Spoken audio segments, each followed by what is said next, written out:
आज के इस विशेष विश्लेषण में स्वागत है। हमारे पास एक कानूनी संहिता का दस्तावेज है और इसमें कुछ बुनियादी शब्दों की परिभाषाएं दी गई हैं।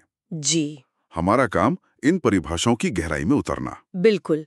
अक्सर हम रोजमर्रा की भाषा में इन शब्दों का इस्तेमाल करते हैं, पर कानून की दुनिया में इनके मायने बहुत सटीक, बहुत नपे तुले होते हैं। हाँ, आज हम यही समझने की कोशिश करेंगे कि कानून इन शब्दों को किस नजरिए से देखता है और क्यों। हाँ, क्योंकि ये सिर्फ शब्द नहीं है, ये वो बुनियाद हैं जिस पर कानूनी फैसले, अधिकार और जिम्मेदारियां सब टिकी होती हैं। सही कहा। देखना दिलचस्प होगा कि कैसे सामान्य लगने वाले शब्दों को कानूनी जरूरत के हिसाब से ढाला गया है।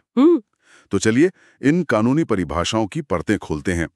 पहली परिभाषा है कार्य, यानी एक्ट। जी, कार्य परिभाषा कहती है कि कार्य सिर्फ एक अकेली चीज नहीं, बल्कि कई कामों की एक श्रृंखला भी हो सकती है।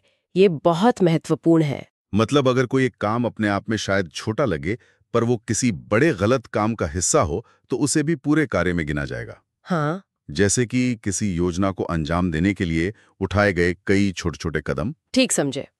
कानून किसी घटना को टुकड़ों में नहीं देखता, बल्कि उसके पूरे संदर्भ को देखता है। अच्छा, अगर कई कार्य मिलकर एक नतीजा पैदा करते हैं, तो कानून उन सबको एक साथ जोड़कर कार्य मान सकता है। ये पैटर्न या किसी चीज के लगातार होने वाले असर को साबित करने में बहुत काम आता है। सोचिए, किसी को लगातार परेशान करने के छोटे छोटे कई काम हाँ, शायद एक एक करके देखने पर उतने गंभीर न लगें, पर एक साथ देखने पर उत्पीड़न का कार्य बन जाते हैं। अच्छा, ये तो कानूनी नजरिए से बहुत अहमियत रखता है। अब आते हैं अगले शब्द पर, पशु, एनिमल। जी, पशु। परिभाषा कहती है मनुष्य को छोड़कर कोई भी जीवित प्राणी। ये तो काफी सीधा और स्पष्ट लगता है। ऊपरी तौर पर हाँ, लेकिन इसकी स्पष्टता ही इसकी ताकत है। अच्छा, कैसे? अधिकारों से जुड़े हैं। हाँ, सही। जब कानून पशु क्रूरता की बात करता है, तो ये परिभाषा सुनिश्चित करती है कि इसका मतलब क्या है और किस पर लागू होता है। कोई भ्रम नहीं। यानी कानूनी भाषा में ऐसी स्पष्टता भ्रम से बचने के लिए जरूरी है, बहुत जरूरी। बिल्कुल। अगला शब्द है बालक, चाइल्ड। यहाँ भी एक स्पष्ट सीमा है, 18 साल से कम उम्र का कोई भी व्यक्ति। और ये उम्र की सीमा महज एक नंबर नहीं है। ये कानूनी तौर पर किसी व्यक्ति की स्थिति, उसके अधिकार, उसकी जिम्मेदारियां और उसे मिलने वाली सुरक्षा का आधार तय करती है। चाहे वो कॉन्ट्रैक्ट करने की क्षमता हो, वोट देने का अधिकार हो या आपराधिक मामलों में व्यवहार का तरीका हो, ये 18 साल की उम्र एक कानूनी विभाजक रेखा की तरह काम करती है। हाँ, एक तरह की लाइन खींच देती है, पर करता है। कूट रचना, नकली बनाना, काउंटरफीट। परिभाषा काफी लंबी है। जी हाँ, ये थोड़ी जटिल है। ये कहती है कि किसी चीज को दूसरी चीज जैसा बनाना, इस इरादे से कि धोखा दिया जा सके, या ये जानते हुए कि ऐसा करने से धोखा होने की संभावना है। इसमें इरादे और संभावना दोनों पर जोर है। हाँ, ये परिभाषा बहुत ध्यान से गढ़ी गई है। इसमें दो मुख्य बातें हैं। पहला, इरादा, यानी जानबूझकर धोखा देने की नीयत से नकल बनाना। ठीक। दूसरा, ज्ञान, यानी ये जानते हुए नकल बनाना कि इससे किसी को धोखा हो सकता है, भले ही आपका सीधा इरादा धोखा देना ना हो। कानून दोनों स्थितियों को गंभीरता से लेता है। और इसमें दो स्पष्टीकरण भी दिए गए हैं। पहला कहता है कि नकल का हूबहू होना जरूरी नहीं है। ये दिलचस्प है। हाँ, ये बहुत प्रैक्टिकल बात है। मतलब अगर कोई नोट असली जैसा न भी दिखे, पर इतना मिलता जुलता हो कि धोखा हो जाए, तो भी वो नकली माना जाएगा। बिल्कुल। कानून यथार्थवादी है। जालसाज अक्सर एकदम परफेक्ट कॉपी नहीं बनाते, बल्कि ऐसी कॉपी बनाते हैं जो पहली नजर में असली लगे और चल जाए। इसलिए कानून कहता है कि अगर समानता इतनी है कि वो धोखा देने के लिए काफी है, तो ये मायने नहीं रखता कि वो हूबहू नकल है या नहीं। समानता का स्तर महत्वपूर्ण है, परफेक्शन नहीं। और दूसरा स्पष्टीकरण, वो कहता है कि अगर नकल इतनी मिलती जुलती है कि किसी को धोखा हो सकता है, तो कानून मान लेगा कि बनाने वाले का इरादा धोखा देने का था, या उसे पता था कि धोखा हो सकता है। हाँ, जब तक कि वो खुद को बेकसूर साबित न कर दे। ये तो सबूत के बोझ को पलट देता है। बर्डन ऑफ प्रूफ शिफ्ट हो गया। सही पहचाना। सामान्य तौर पर आरोप लगाने वाले को इरादा साबित करना होता है, लेकिन यहाँ कानून एक अनुमान लगाता है, प्रिजम्पशन। अच्छा, अगर आपने कोई ऐसी नकली चीज बनाई है जो असली जैसी दिखती है, तो कानून मानेगा कि आपका इरादा ठीक नहीं था। अब ये आपकी जिम्मेदारी है कि आप साबित करें कि आपका इरादा धोखा देना नहीं था। ये जालसाजी जैसे अपराधों से निपटने के लिए कानून को एक मजबूत हथियार देता है, क्योंकि किसी के मन का इरादा साबित करना बहुत मुश्किल हो सकता है। ये कानूनी प्रक्रिया को समझने के लिहाज से बहुत अहम बात है। अब अगला शब्द न्यायालय, कोर्ट। जी, कोर्ट। परिभाषा के मुताबिक ये सिर्फ कोई इमारत नहीं, बल्कि एक जज या जजों का समूह है जिसे कानून ने न्यायिक काम करने का अधिकार दिया है, और वो उस वक्त न्यायिक काम कर भी रहा हो। यहाँ फोकस अधिकार, अथॉरिटी और कार्य, फंक्शन पर है, न कि जगह पर। सही। मतलब कोई व्यक्ति या समूह न्यायालय तभी है जब उसे कानून ये शक्ति देता है और वो उस शक्ति का इस्तेमाल करते हुए न्यायिक प्रक्रिया चला रहा हो। अच्छा। क्रिया से जुड़ा है, इमारत से नहीं। बहुत सटीक। अब आते हैं मृत्यु पर, डेथ। परिभाषा कहती है कि जब तक संदर्भ कुछ और न बताए, इसका मतलब इंसान की मौत है। ये फिर से स्पष्टता लाने की कोशिश है। कानून में मृत्यु शब्द कई जगह आता है, वसीयत, उत्तराधिकार, बीमा, आपराधिक कानून। हाँ, कई जगह। ये परिभाषा सुनिश्चित करती है कि इसका सामान्य अर्थ मानव मृत्यु ही समझा जाए, जब तक संदर्भ कुछ और न बताए वाला हिस्सा भी महत्वपूर्ण है। हाँ, वो क्यों? ये दिखाता है कि कानून लचीला है और विशेष परिस्थितियों में शब्द का अलग अर्थ निकल सकता है। जैसे किसी कंपनी के बंद होने को कभी-कभी कानूनी मृत्यु कह दिया जाता है। संदर्भ हमेशा राजा होता है। अच्छा, ठीक है। अब उन शब्दों पर आते हैं जो इरादे से जुड़े हैं। पहला है बेईमानी से। जी। इसका मतलब है किसी को गलत तरीके से फायदा पहुंचाने या किसी दूसरे को गलत तरीके से नुकसान पहुंचाने के इरादे से कुछ करना। ये शब्द चोरी, धोखाधड़ी जैसे कई संपत्ति संबंधी अपराधों की जड़ में है। यहाँ फिर से इरादा, इंटेंशन, केंद्र में है। और इरादा किस बात का? गलत तरीके से लाभ या गलत तरीके से हानि पहुंचाने का? गलत तरीके से। हाँ, गलत तरीके से का मतलब है कि वो लाभ या हानि पाने का आपको कानूनी हक नहीं था। ये जरूरी नहीं कि असल में लाभ या हानि हुई हो, सिर्फ ऐसा करने का इरादा होना ही काफी है। यानी नियत सबसे अहम है। बिल्कुल। अब एक और इरादे से जुड़ा शब्द, कपटपूर्वक, फ्रॉडुलेंटली।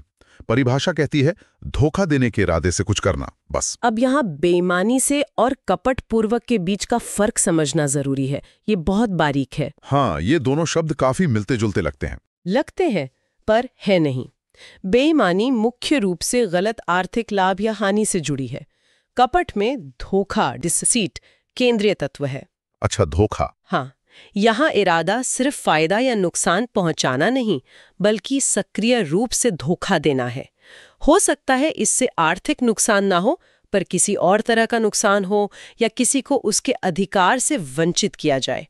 इसमें धोखे का तत्व होना अनिवार्य है।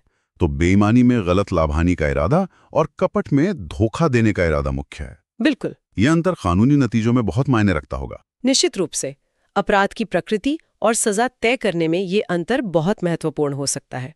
चलिए, अब एक ऐसे शब्द पर आते हैं जो आज के जमाने में बहुत प्रासंगिक है, दस्तावेज। हाँ, ये बहुत महत्वपूर्ण है आज। इसकी परिभाषा तो बहुत ही व्यापक है।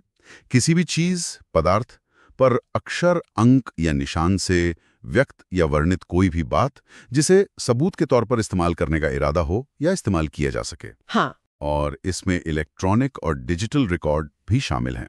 ये परिभाषा दिखाती है कि कानून कैसे समय के साथ कदम मिला रहा है।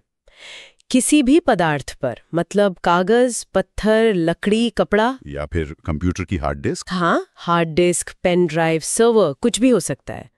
अक्षर, अंक या निशान मतलब सिर्फ लिखी हुई बातें ही नहीं, बल्कि नक्शे, चित्र, कोड, कोई भी ऐसा निशान जिससे कोई मतलब निकलता हो। और इलेक्ट्रॉनिक और डिजिटल रिकॉर्ड को शामिल करना तो आज की हकीकत है। Email, WhatsApp chat, server logs, digital signature, database entries. अगर ये किसी मामले में सबूत बन सकते हैं तो ये सब कानूनी तौर पर दस्तावेज हैं। ये दायरा तो बहुत बड़ा है। बिल्कुल। और परिभाषा में दिए गए उदाहरण, contract, cheque, power of attorney, नक्शा, निर्देश, ये दिखाते हैं कि कितनी तरह की चीजें इसमें आ सकती हैं। हाँ, ये सिर्फ औपचारिक कानूनी कागजात तक सीमित नहीं है। इसमें एक और स्पष्टीकरण है। वो कहता है कि व्यापार या किसी और चलन के हिसाब से जिन निशानों का कोई मतलब निकलता है वो भी दस्तावेज माने जाएंगे, भले ही उनमें कुछ लिखा न हो। जी। जैसे किसी बिल ऑफ एक्सचेंज के पीछे सिर्फ दस्तखत कर देना। व्यापार में इसका मतलब होता है कि पैसा अब दस्तखत करने वाले को मिलेगा। तो वो खाली दस्तखत भी एक दस्तावेज है। हाँ, बिल्कुल। ये दिखाता है कि कानून सिर्फ शब्दों पर नहीं बल्कि उनके इस्तेमाल के संदर्भ और स्थापित रीतियों, प्रैक्टिसेस पर भी ध्यान देता है। अच्छा। कई बार बिना कुछ लिखे ही इशारों या चिन्हों से कानूनी तौर पर महत्वपूर्ण बातें तय हो जाती हैं। ये परिभाषा उन सब को समेट लेती है। ये वाकई बहुत दूरदर्शी परिभाषा है। सच में। अब आते हैं आखिरी परिभाषा पर, लिंग, जेंडर। ये दिलचस्प है। हाँ, ये भी बहुत प्रासंगिक है। परिभाषा कहती है कि सर्वनाम वह, ही और उसके रूप जैसे हिज, हिम का इस्तेमाल संहिता में किसी भी व्यक्ति के लिए किया गया है, चाहे वो पुरुष हो, महिला हो या ट्रांसजेंडर। ये समावेशन की दिशा में एक बहुत महत्वपूर्ण कदम है। ये स्पष्ट करता है कि कानून की नज़र में सभी लिंग बराबर हैं और जहां भी किसी एक लिंग, आमतौर पर पुरुषवाचक सर्वनाम का इस्तेमाल हुआ है, वो सभी पर लागू होगा। हाँ, और इसमें साफ तौर पर ट्रांसजेंडर व्यक्ति अधिकारों का संरक्षण अधिनियम 2019 का हवाला दिया गया है। ये दिखाता है कि कानून समाज में हो रही बातचीत और बदलावों को आत्मसात कर रहा है। जी बिल्कुल। और अपनी भाषा को भी उसी के अनुरूप ढाल रहा है। ये बहुत जरूरी है ताकि कानून सभी के लिए निष्पक्ष और प्रासंगिक बना रहे। ये सुनिश्चित करता है कि लिंग पहचान के आधार पर किसी के साथ भेदभाव न हो और कानून का संरक्षण सभी को मिले। ये दिखाता है कि कानून एक स्थिर दस्तावेज नहीं बल्कि एक विकसित होती हुई व्यवस्था है। तो हमने कई तरह की परिभाषाएं देखी, कुछ सीधी साधी, कुछ बेहद जटिल और बारीक। इन सबको देखने के बाद क्या मुख्य बातें या पैटर्न उभर कर आते? सबसे पहली बात तो ये कि कानूनी भाषा में सटीकता कितनी जरूरी है। हर शब्द को सोच समझकर चुना गया है ताकि भ्रम की गुंजाइश कम से कम हो। हाँ, ये तो दिखा। दूसरी बात हमने देखा कि इरादा या नियत, मेंजरिया कई परिभाषाओं में कितना महत्वपूर्ण है। बेईमानी से, कपटपूर्वक, कूटरचना। हाँ, ये बार बार आया। कानून सिर्फ ये नहीं देखता कि क्या हुआ, बल्कि ये भी देखता है कि करने वाले के मन में क्या था। ये न्याय के लिए बुनियादी बात है। हाँ, इरादे का ये पहलू बार बार सामने आया। और ये भी कि कानून सिर्फ शब्दों तक सीमित नहीं, संदर्भ और चलन को भी महत्व देता है, जैसा दस्तावेज के स्पष्टीकरण में देखा। बिल्कुल। तीसरा महत्वपूर्ण अवलोकन ये है कि कानून समय के साथ कैसे बदलता है या बदलने की कोशिश करता है।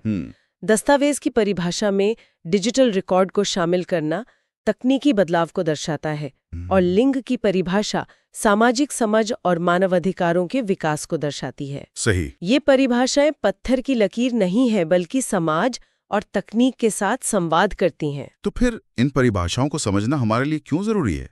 मेरे ख्याल से अगर हम इन बुनियादी शब्दों का कानूनी मतलब नहीं समझेंगे तो हम अपने अधिकारों, अपनी जिम्मेदारियों और अपने आसपास की कानूनी व्यवस्था को सही ढंग से नहीं समझ पाएंगे।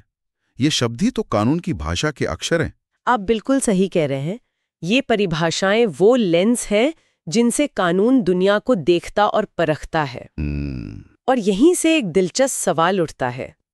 हमने देखा कि ये परिभाषाएं कितनी विशिष्ट हैं, कभी-कभी कितनी तकनीकी भी, लेकिन समाज, तकनीक और हमारी समझ तो लगातार बदल रही हैं। हाँ, वो तो है।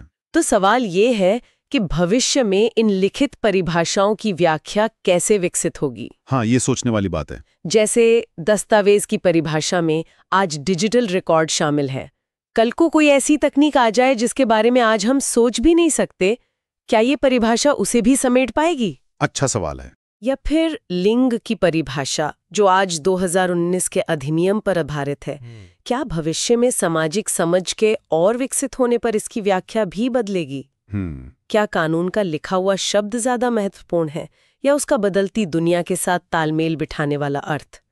ये निरंतर चलने वाला संवाद है। वाकई ये सवाल हमें सोचने पर मजबूर करता है कि कानून सिर्फ लिखा हुआ पाठ नहीं बल्कि एक जीवित सांस लेती हुई चीज है। बिल्कुल। तो चलिए आज की इस गहरी पड़ताल को यहीं विराम देते हैं। हमने देखा कि कानून के शब्द कितने मायने रखते हैं, उनकी बनावट कितनी सोची समझी होती है और वे कैसे हमारे समाज को आकार देते हैं। ये सिर्फ परिभाषाएं नहीं, ये हमारे साझा जीवन के नियम तय करने के औजार हैं।